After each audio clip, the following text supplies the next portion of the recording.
Сегодня у нас в гостях Армен Хилая, победитель первенства Москвы по боксу, победитель Кубка Москвы и многократный победитель всесоюзных турниров. Сегодня Армен занимается бизнесом, а также у него есть необычное увлечение. Это старинные опасные бритвы. В 1987 году нас повезли на очень серьезные соревнования. Отбор на первенство СССР. Турнир был важный, но год по возрастной группе 72-73 был неудачным. Это значило, что мои соперники могли быть старше на год, а в детском возрасте это ощутимая разница. Съехались сильнейшие боксеры со всего Союза. Я тогда был еще сырой, не сформировавшийся. На всесоюзных турнирах земляки, как водится, поддерживают друг друга. Выхожу я на бой против мощного украинца, старше меня, и вижу, как за меня болеют с трибун и грузины, и армяне, и наши московские динамовцы. В углу мой отец и тренер. Так сильно я еще в жизни не получал. Хорошо, что он был одноруким, бил в основном правой. Если бы бил с обеих рук, убил бы меня. Я летел в одну калитку на глазах у родных. Проиграл по очкам. Когда подняли руку сопернику, кто-то на грузинском с трибуны крикнул: «Ничего, ты все равно хороший парень». У меня наворачиваются слезы. С этого турнира все изменилось. Появилась спортивная злость. Я бил по мешку и представлял его лицо. Мечтал еще раз с ним встретиться, но он больше мне не попался. Сразу после этих соревнований я выиграл серьезный всесоюзный турнир. В финале победил первого номера сборной Армении 5-0.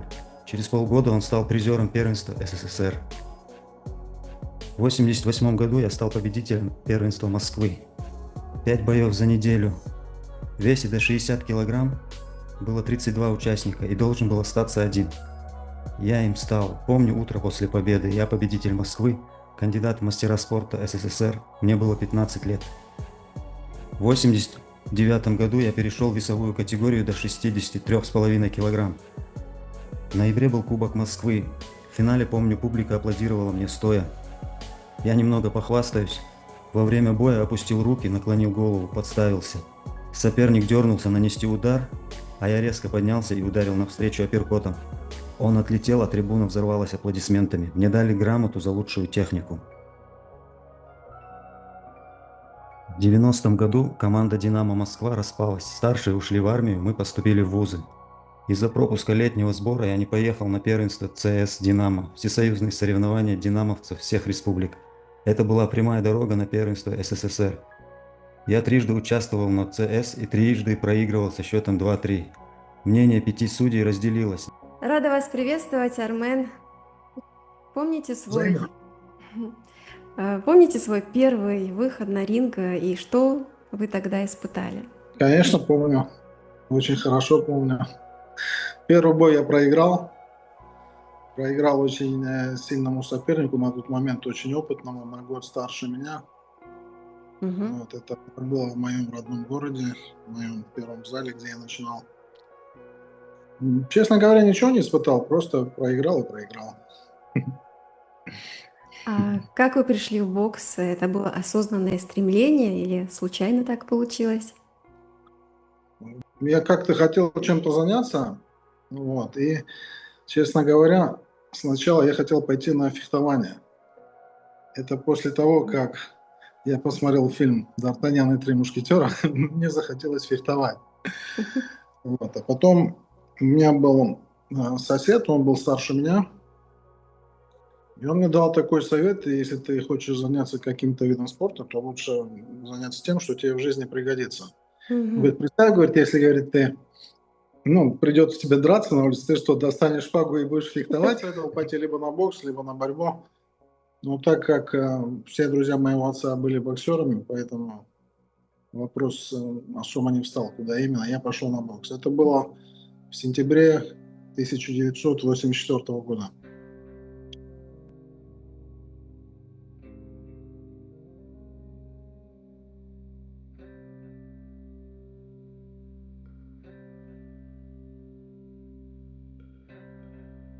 Когда вы приехали в Москву в 13 лет, стал ли спорт таким своеобразным языком интеграции для вхождения в новую среду? Это был 86 год, лето. Записался сразу в секцию «Динамо». Вот, и в августе месяце мы уехали на летний сбор. на целый месяц. Мгм.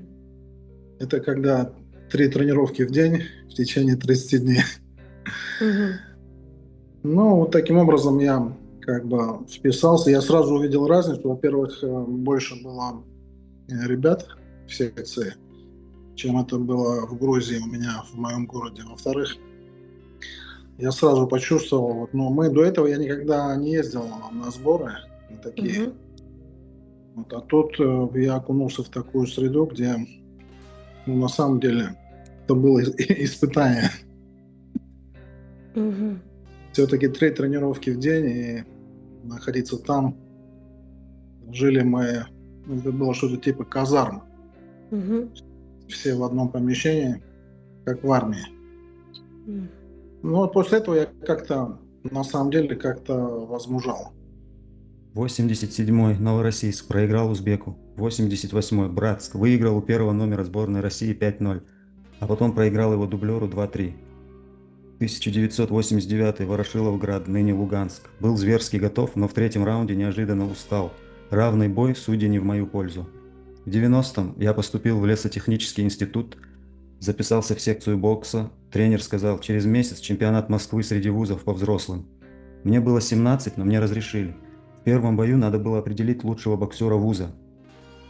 Оказалось, в моей категории до 67 килограмм боксирует призер СССР, старше меня на 2 года.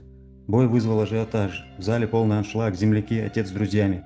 Я пришел в форме по высшему пилотажу. Был экипирован, как экипировались члены сборной СССР. Соперник низкий и атакующий, а я люблю работать вторым номером. Первый раунд разведка равный. В начале второго я его встретил левым боковым, он упал. После отсчета правый прямой, он улетел в противоположный угол, нокаут. Я стал чемпионом вуза и звездой. Через месяц бой с чемпионом другого вуза. После яркой победы я зазвездился, вспомнил слова одного грузинского боксера. Есть такие, кто курит, пьет и все равно становятся чемпионами мира. Решил проверить. Месяц ни одной тренировки, гулянки, земляки. Первый раунд следующего боя великолепно. Все аплодируют, но в перерыве я понял, я сильно устал. Второй раунд равный. Третий бензин закончился. Руки не поднимаются, а соперник сибиряк не знает, что такое шаг назад. Атака за атакой на глазах у полного зала. И тут мне вспоминается история тренера, сайд-степ и удар. Я сделал то же самое. Соперник проваливается в канаты, и я бью. Зал ревет от смеха. Судья говорит в микрофон, я 30 лет в боксе, но такое вижу впервые. Мне дали предупреждение, но я успел отдышаться. Оставалось 15 секунд, добоксировал, но проиграл. У меня было 67 боев, 17 из которых я проиграл. Один без боя, меня сняли со взвешивания. 2 раза меня засудили, раза 3-4 я действительно проиграл. Остальные были равные 3-2. Можно было дать в пользу любой из сторон. А был ли бой, после которого вы почувствовали, я настоящий боксер?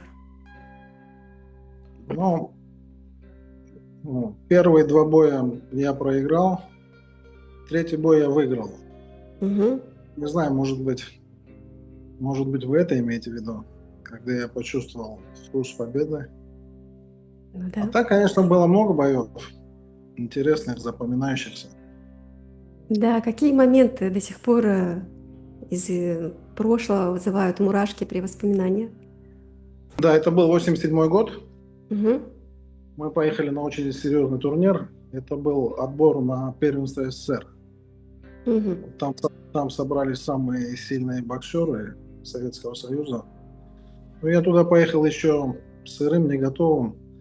И год был такой неудачный, 73-72, то есть на год старше были соперники. И в первом же бою я тогда проиграл очень сильному украинцу. И вот как раз после этого боя как-то вот этот момент был переломным для меня. Угу. После этого боя я как раз уже перешел на другой уровень как-то своего Ну, мастерства спортивного. И да, вот это можно я... считать за точку отсчета. Угу. Как спорт повлиял за пределами ринга на характер? Но я думаю, что интуиция, бокс это такой интуитивный вид спорта. Ну, Нужно очень быстро принимать решения. В жизни такой я больше опираюсь на интуицию и в бизнесе, и вообще по жизни. М. Очень быстро принимаю решения. А хотелось когда-нибудь все бросить? Все бросить? Ну, такое бывало иногда в третьем раунде, когда очень сильно устаешь, когда нечем дышать, и приходят такие мысли в голову: зачем мне этот бокс нужен, что я вообще здесь делаю? Но это очень быстро проходит после боя. Последние бои. Весной 91 года товарищеская встреча. Моим соперником был взрослый, усатый и мощный мужик. Мне 17, но я уже боксировал по мужикам. Хотел досрочной победы, прижал его канатом, ударил своей любимой комбинацией левый боковой и правый прямой. Рефери начал отсчет, бой остановили, победа. После боя ко мне подошел друг отца. «Почему ты не работал передней рукой, у тебя отличная левая?» Я ответил: не хотел возиться, ставка на нокаут. Это был мой последний бой, я сам не понял, как отошел от бокса. Отец мягко намекнул: пора думать о жизни. Профбокс в СССР только зарождался, да и наступали 90-е.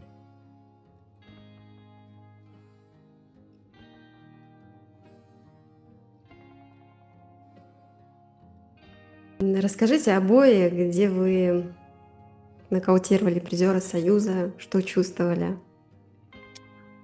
Это был 1990 год. Я как раз поступил в институт. Вот, и у нас было первенство вуза. Мгм. То есть общие соревнования назывались «Чемпионат Москвы среди вузов». Вот, и для начала нужно было определить чемпиона нашего вуза. И так получилось, что в моем институте и в моем весе э, присутствовал призер Советского Союза, на 2 года старше меня. Вот Мгм. мне тогда, кстати, было 17 лет, но я уже выступал по взрослым. Так в исключительных случаях допускалось это. Вот. Ну, когда вот там и случился этот бой. Были у вас кумиры или соперники, которых вы уважаете? Кумиры или соперники. Ну, кумиры у меня в боксе, конечно же, есть, но я с ними не боксировал. Второй бой на первенствах вузов по Мгм. Москве. Я тогда как раз выиграл у призера Советского Союза и немножко расслабился. И целый месяц не заходил в зал, в общем, М. не был готов, не тренировался. И Мгм. вышел с подготовки. И очень сильно устал в третьем раунде. До такой степени, что у меня даже руки не поднимались, чтобы защищаться от атак. В общем, бензин полностью закончился. Мгм. Вот, и тогда я подумал, ну, нужно что-то делать, как-то выходить из этой ситуации. Вот, и так получилось, что соперник ударил открытой перчаткой. Ну, рефери остановил бой, сделал ему предупреждение, а я в этот момент находился у канатов. И после команды бокс соперник бросился на меня, я отошел в сторону, и он как бы воткнулся в канаты. Я непроизвольно дал ему ногой. Ну, это было, конечно, не спортивно, но выглядело смешно. Зал М. взорвался. Мне, естественно, дали предупреждение. Мгм. Вот. Ну, там оставалось секунд 10. После этого я как бы довел бой до конца, но проиграл его. Несколько ярких эпизодов. На первенстве Москвы мне нужно было провести 5 боев. Среди участников я увидел имя парня, которому когда-то проиграл. Мы должны были встретиться в третьем бою, но он вылетел во втором. Я победил его обидчика. Во втором бою мне предстоял бой с настоящим монстром, шеи и бицепсы, как у Шварценеггера. Я подумал, если он хоть раз попадет, но победил его. Четвертый бой очень неудобный соперник, высокий, жилистый. Уже в начале я пропустил мощный удар в челюсть, подумал, неужели с ним придется весь бой. Поджал его канатом, попал навстречу, нокдаун. Судья отсчитывает, я думаю, хоть бы остановил бой. Остановил, победа. Innamorati, innamorati, innamorati, innamorati, innamorati. Последний вопрос про спортивную карьеру, бокс. Что чувствует человек на пьедестале после тяжелого боя? Наверное, удовлетворение. Все-таки ты тренируешься, затрачиваешь много энергии, сил, и если это дает результат, то это очень приятно. Мгм.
Про бизнес, новую жизнь. Чем вы сегодня занимаетесь? Ну, сегодня я занимаюсь строительством, а до этого я 20 лет занимался ювелирным бизнесом. Мгм. Это был ваш выбор или тоже стечение обстоятельств? Это тоже стечение обстоятельств. Все в моей жизни – это стечение обстоятельств. Все получилось случайно. Мгм. Это был 2002 год. Мы строили дом за городом с отцом, с моим. Вот практически его закончили, осталось сделать внутренние отделки. У нас закончились деньги. Мгм.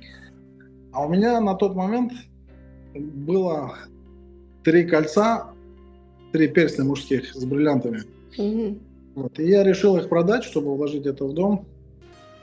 Вот. И когда я начал заниматься этим, я понял, что бриллиант может стоить как 20 тысяч долларов, так и 200 тысяч долларов. И мне стало интересно, как такое может быть.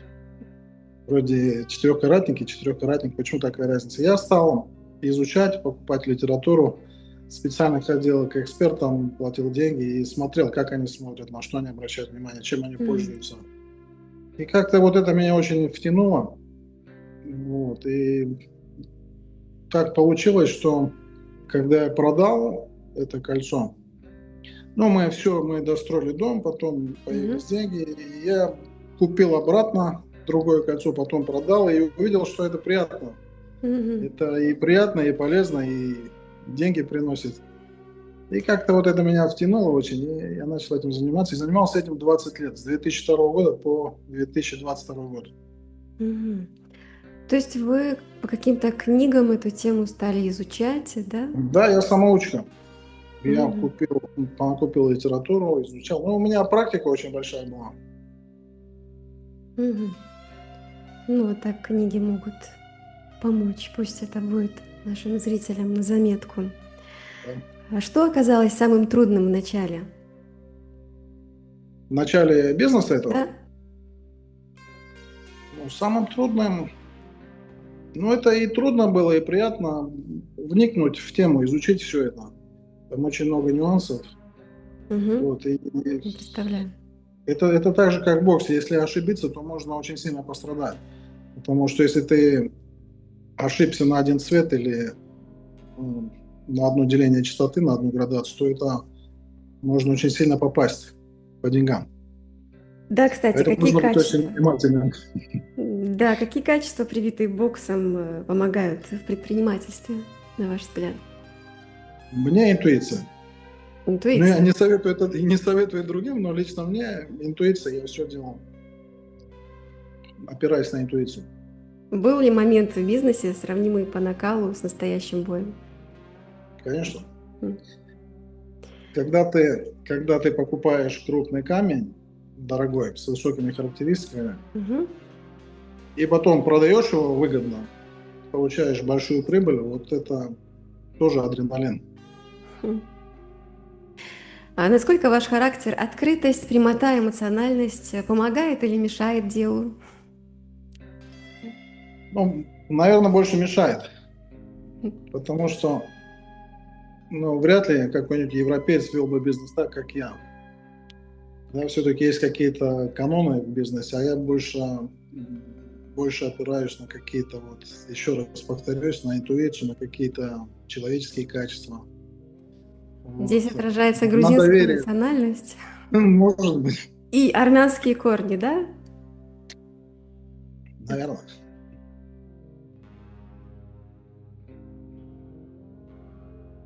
А что для вас значит быть успешным? Быть успешным, но у меня нет какой-то особой формулы. Наверное, то же самое, что и для всех остальных. Ну, чтобы семья, чтобы все были здоровы, чтобы был достаток в доме, Мгм. было спокойствие, гармония. Ничего особенного. А что вдохновляет вас сегодня без турниров и трибун? Сегодня, честно говоря, самые вот такие вот ощутимые чувства, эмоции я испытывал только на ринге. Вряд ли что-то может сравниться с этим. Я об этом часто говорю друзьям. Ну, много чего интересного. Но такого кайфа, как на ринге, я не испытывал нигде. Мгм. Есть ли принципы, которым вы неизменно следуете? У каждого человека, наверное, должен быть свой стержень, свои принципы, которые невозможно нарушить. Да, у меня тоже они есть. Мгм. Не хочу выглядеть нескромным. Ничего особенного. Просто быть честным, благородным, я не знаю, не переступать каких-то своих принципов. А что бы вы сказали себе 20-летнему? Себе 20-летнему. Я думаю, что бы я ни сказал, это все было бы напрасно, потому что вряд ли я бы послушал бы кого-то тогда. Молодые обычно не слушают старших. В молодости это потом понимаешь, насколько старшие были правы. Мгм. Но все это приходит с опытом, и я считаю, что только с личным опытом, на личных ошибках, вряд ли кто-то сможет кого-то научить. Ну, в молодом возрасте.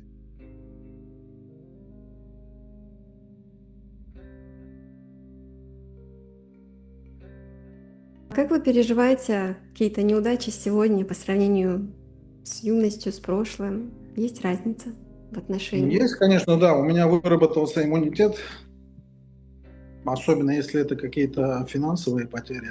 Мгм. Я очень ровно к этому отношусь, очень спокойно. Вот. Ну, раньше, конечно, я в самом начале реагировал по-другому. Вот. Сейчас я очень спокойно к этому отношусь. Сохранили ли вы в себе грузинское отношение к жизни, людям и, может быть, армянские корни отражаются? Расскажите об этом. Ну, конечно, у любого человека то место, где он рождается, как-то а, накладывает отпечаток на всю жизнь. От этого никуда не денешься. Где бы человек ни родился и кем бы он ни был по национальности, есть какие-то общепринятые базы, на которых все это Да. основано. А все остальное это всего лишь незначительный такой колорит, я бы сказал. Общечеловеческие ценности — это прежде всего. Как вы начали собирать старинные опасные бритвы?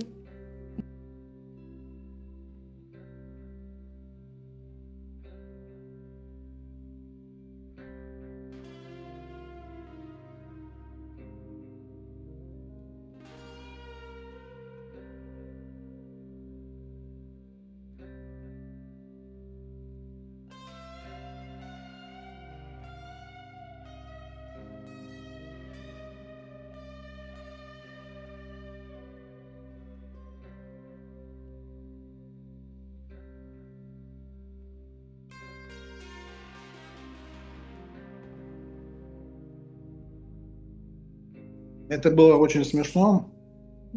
Я как-то устал бриться тем, чем брился, и решил попробовать что-то новое. И решил купить электробритву. Мгм. Вот. Зашел в интернет, набрал по объявлению, трубку взяла девушка, вот, и говорит, а мы продаем только опасные бритвы. Я говорю, какие опасные? Это которыми мой прадед еще брился? Она говорит, да, я говорю, что с ума сошли, 21 век. Ну, она так посмеялась, это вы напрасно так попробуйте.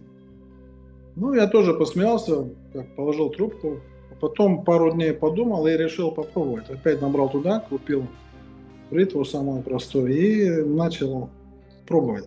Мгм. Действительно, это мне показалось интересным, хотя я, конечно же, порезался и в первый раз, и во второй раз, и в третий раз. Но потом потихоньку втянулся. Мне очень понравился сам процесс, процедура. Это целый ритуал. М. Вот. А потом я уже ждал, когда наступит утро, чтобы побриться. Так мне это сильно понравилось. Дальше стало эволюционировать.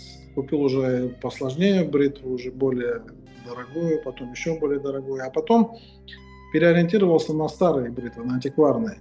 Мгм. Вот, мне показалось это гораздо интереснее. И потом сама сталь очень отличается.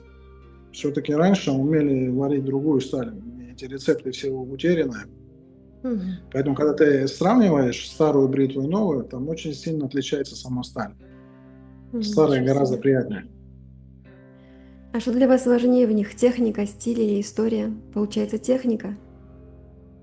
Что важнее? Но нет, это в совокупности все. И история, когда ты в руках держишь бритву, которая там 200 лет, 250 лет, 180 Мгм. лет, это очень, Мгм. очень приятно и очень, очень берет за душу.